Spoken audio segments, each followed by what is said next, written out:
दोस्तों, फिर से स्वागत करता हूं आपके अपने YouTube चैनल 5MG की डोज पर। चलिए शुरुआत करते हैं हम आज के 5 महत्वपूर्ण क्वेश्चन के साथ। एक शायरी के साथ शुरुआत करते हैं दोस्तों। जब हौसला बना लिया ऊंची उड़ान का, जब हौसला बना लिया ऊंची उड़ान का तो बेकार है दोस्तों कद देखना आसमान का। अपने हौसले बुलंद रखिए और अपनी मंजिलों को प्राप्त करने के लिए संघर्ष करते रहिए। चलिए दोस्तों, आज हम जानेंगे खुदीराम बोस के बारे में। दोस्तों वीडियो को लास्ट तक देखें। बढ़ते हैं अपने पहले प्रश्न की ओर। राष्ट्रीय कांग्रेस ने किस वर्ष पूर्ण स्वराज का प्रस्ताव पारित किया था? तो पूर्ण स्वराज का प्रस्ताव दोस्तों 1929 में, 1929 लाहौर अधिवेशन, लाहौर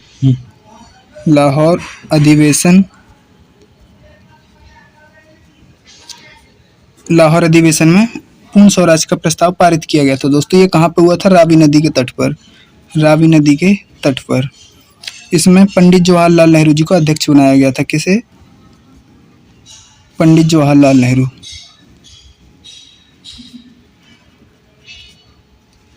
और पूर्ण स्वराज की मांग को स्वीकार कर लिया गया था। तभी से 26 जनवरी 1930 को हमने प्रथम स्वतंत्रता दिवस मनाया और हम स्वाधीनता दिवस मनाने लगे थे 26 जनवरी 1930 से। ये लाहौर उस समय कहाँ था दोस्तों? लाहौर था पंजाब प्रांत की राजधानी था उस समय, पंजाब प्रांत की राजधानी दोस्तों। चलिए हम बढ़ते हैं अपने नेक्स्ट क्वेश्चन की ओर। क्वेश्चन नंबर 2 है आपके सामने। भाषा के आधार पर राज्यों के गठन हेतु राज्य पुनर्गठन आयोग की स्थापना कब की गई थी? इसकी स्थापना की गई थी दोस्तों 1953 में। इसके अध्यक्ष को इसकी स्थापना की गई थी दोस्तों 1953 में। ये 3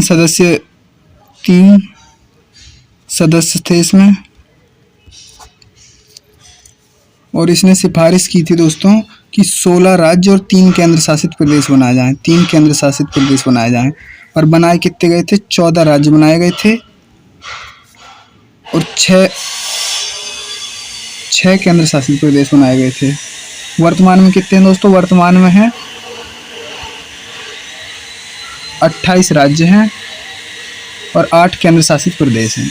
आपको कमेंट में एक क्वेश्चन का आंसर देना है दोस्तों कि भाषा के आधार पर बनने वाला प्रथम राज्य कौन सा था, ये आपको कमेंट करके बताना है दोस्तों। चलिए बढ़ते हैं दोस्तों अपने नेक्स्ट क्वेश्चन की ओर। संविधान के किस संशोधन द्वारा संपत्ति के अधिकार को मूल अधिकारों की श्रेणी से निकाल दिया गया? जब मूल संविधान बना था दोस्तों उसमें 7 मौलिक मूल अधिकार थे। कितने थे? 7 मूल अधिकार थे, जिसमें संपत्ति का अधिकार भी शामिल था। लेकिन 44वां संविधान संशोधन करके दोस्तों, कॉन्स्टिट्यूशनल अमेंडमेंट करके कब हुआ था? ये 1978 में। इस समय पीएम कौन थे? मोरारजी देसाई दोस्तों। तो इसे निकाल दिया गया था, संपत्ति के अधिकार को निकाल दिया गया था। आर्टिकल 31 से निकालकर 300A में रख दिया गया दोस्तों, और विधिक अधिकार बना दिया गया इसे। कौन सा अधिकार? विधिक अधिकार बना दिया गया। तो अब वर्तमान में अब कितने बचे दोस्तों? अब 6 मूल अधिकार हैं हमारे। कितने? 6 मूल अधिकार हैं। चलिए दोस्तों बढ़ते हैं नेक्स्ट क्वेश्चन की ओर। शारदा एक्ट क्या था? ये शारदा एक्ट क्या है? तो शारदा एक्ट, इसके अध्यक्ष कौन थे दोस्तों? हरविलास शारदा, हरविलास शारदा। ये बाल विवाह प्रतिबंध कानून था दोस्तों, बाल विवाह प्रतिबंध कानून। ये 1 अप्रैल 1930 को लागू कर दिया गया। और विवाह की जो उम्र रखी गई दोस्तों, वो रखी गई थी लड़की के लिए 14 वर्ष, लड़के के लिए 18 वर्ष। फिर इसमें एक संशोधन किया गया दोस्तों 1978 में, एक संशोधन किया गया। तब उसमें लड़के की उम्र कर दी गई 18 वर्ष और लड़की की कर दी गई, लड़की की 18 कर दी गई दोस्तों और लड़के की कर दी गई 21 वर्ष।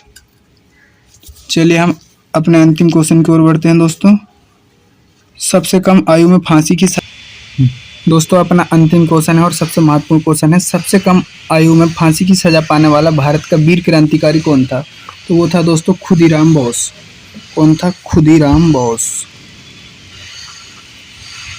मात्र 18 वर्ष की आयु में फांसी के फंदे को चूम गया था दोस्तों, 18 वर्ष की आयु में।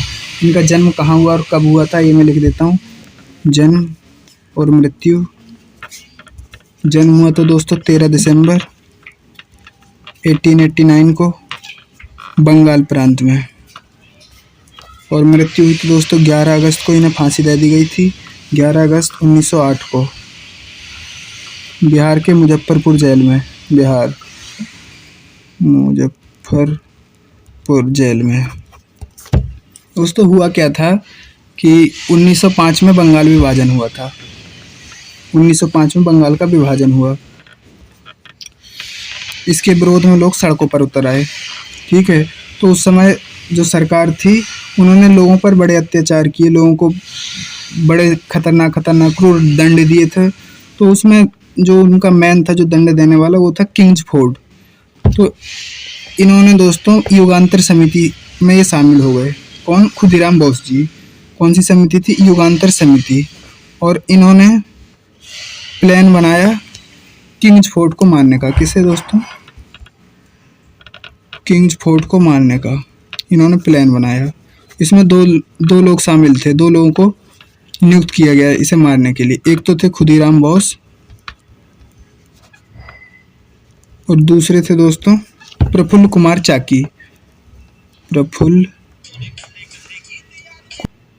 एक थे दोस्तों खुदीराम बोस और दूसरे थे प्रफुल्ल कुमार चाकी।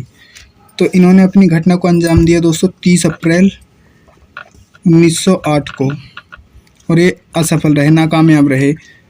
इनकी गाड़ी पर बम फेंकने की जगह किसी और की गाड़ी पर इन्होंने बम फेंक दिया और ये भागते रहे और एक बैनी रेलवे स्टेशन है, वहाँ पर जाकर ये रुके। तो यहाँ इन दोनों को गिरफ्तार कर लिया गया। तो प्रफुल्ल कुमार चाकी जी ने तो खुद अपने आप को गोली मार के अपनी मृत्यु कर ली दोस्तों वहीं, और ये खुदीराम बोस जी पकड़े गए। तो इन्हें फांसी दे दी गई थी 11 अगस्त 1908 को। जय हिंद दोस्तों, मिलते हैं नेक्स्ट वीडियो में।